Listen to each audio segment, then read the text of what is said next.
저 김혜경 씨를 후송해준 119 대원, 이재명 후보도 구급차에 탔는데 그 119 구급 대원이 소방 당국으로부터, 해당 소방서로부터 불려가서 미리 보고 안 했다고 질책을 받았다라는 글이 올라왔습니다. 직장인 익명 게시판 블라인드에 올라온 글인데 유명 대선 후보 가족 안전히 이송해주고 불려가 3시간 조사받은 게 정상이냐라는 글이 올라왔어요. VIP 이송 보고 안 했다고 몇 시간이나 조사와 질타가 있었다. 대원들 비번날 소방서로 불려와 죄인처럼 고개 숙이고 조사받았다. 경기도청 직원이 작성한 걸로 추정이 되는데 소방대원들, 저 김혜경 씨와 이재명 후보를 이송해준 소방대원이 소방서에 불려와서 비번날에 VIP 호송 정보를 보고 안 했다며 질책을 받았다라는 글이 올라온 겁니다. 자, 그래서 논란이 되자 이재명 후보 측에서 이건 가짜 뉴스다라고 부인을 합니다. 그 이야기 들어보시죠.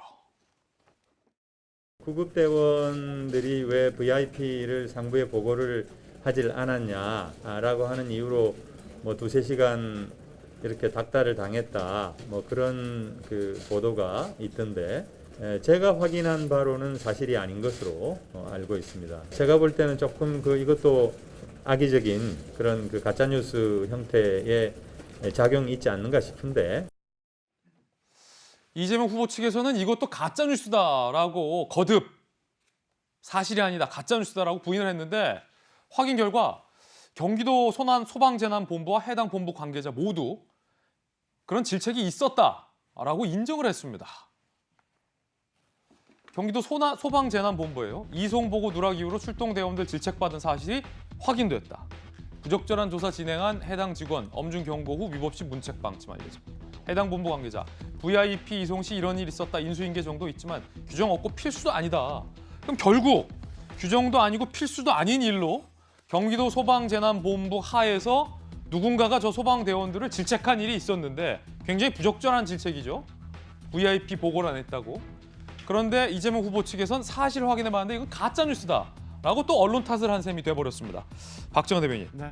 이해식 의원이 사실 확인을 제대로 안 해보고 가짜뉴스로 탓을 돌린 겁니까? 아니면 이걸 알고도 숨기려고 한 겁니까? 이게 논란이죠. 그건 확인해 봐야 되는데 이해식 의원이 공교롭게도 행안위 소속이에요. 그래서 소방본부에서 일어난 일들을 충분히 확인할 수 있는데 본인이 아까 저희가 화면에서 본 것처럼 확인한 후에 가짜뉴스라고 얘기를 했어요. 그게 속내가 뭔지 모르는데 저는 유감스럽게도 지금 굉장히 쉽게 넘어갈 수 있는 일을 오히려 키우고 있다라는 생각이 듭니다. 그리고 그 안에는 잘못된 인식, 그러니까 모두 나한테 불리한 거는 가짜뉴스라고 생각하는 저게 저렇게 만들어 온 거 아닌가 싶은 생각이 들어요. 몇 가지만 뭐 말씀드리면, 공교롭게도 이해식 의원 말씀 자꾸 드려야 되는데, 처음에 저희가 우리 이재명 후보 하면 대한민국 국민들이 모두 다 궁금해하는 분이기 때문에 거기에 문제가 생겼다 그러면 딱 관심을 가질 수밖에 없는데, 처음에 알려진 거는 낙상사고라고 알려졌어요.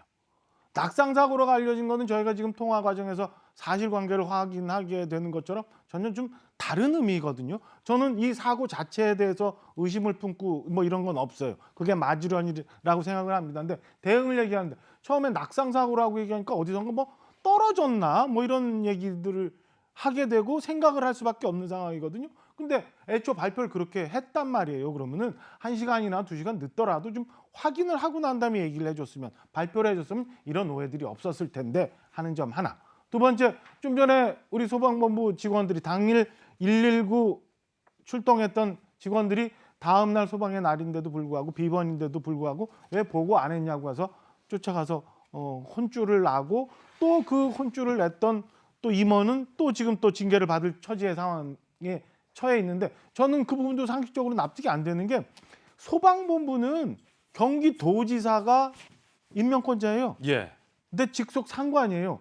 그러면 통상의 경우 경기도지사 아니면 뭐 서울시장, 인천시장 뭐 이렇게 되면은 대강의 우리 광역단체장 집의 주소나 아니면 아무리 모자를 쓰고 마스크를 써도 대충 알 수 있을 텐데 왜 그 부분에 대해서는 그 애써 소방본부 직원들한테 몰라야 되고 몰랐다고 얘기를 했는지, 그 부분도 좀 이상하고 뭐 이런 것들이 있고, 그다음에 최근에는 청와대에서 뭐 국민청원이 올라갔대요. 이 소방본부 직원들이 저렇게 그 불이익을 당했다고 했더니 그마저도 다 없애버렸어요. 청원에서 그 삭제를 하고 비공개했죠. 이러다 보니까 대응 자체가 오히려 이런 논란을 키워버렸다. 그리고 모든 걸 다 가짜뉴스로 규정하고 잘못됐다 확인 안 하고 얘기한 것이 이렇게 키웠다라는 생각이 들어서 저는 앞으로라도 대응할 때 좀 다 확인하고 편안하게 일반 국민들이 생각할 수 있는 부분에 대해서 납득할 수 있게 설명을 해주는 게 오히려 좋지, 다 잘못됐다, 다 가짜뉴스다라고 하는 건 오히려 이렇게 힘들게 만드는 상황을 자초하는 거다라는 말씀 좀 드리고 싶습니다. 예, 전재수 의원님, 이거 뭐 질책이 이루어졌다라는 것도 좀 황당하고 이거를 확인했다라고 하면서 가짜 뉴스다라고 규정했는데 박자가 좀 안 맞은 겁니까? 재난본부에서는 질책이 있었다라고 하는 거니까.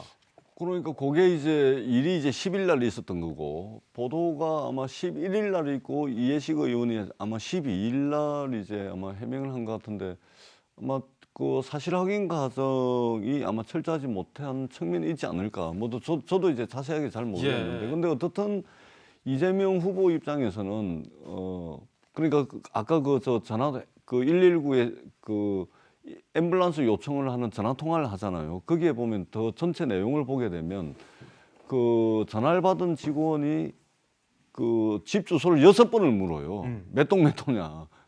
몇 동 몇 호라고 이야기를 해주니까 그걸 6번을 묻는데 예를 들어 보통 사람들도 저 같은 경우만 하더라도 지금 이제 기절해 있고 이게 이마가 찢어져 가지고 이제 보기에 이제 깜짝 놀라 있는 상황인데 집 주소를 6번을 묻거든요. 근데 6번을 다 침착하게 이야기를 해요.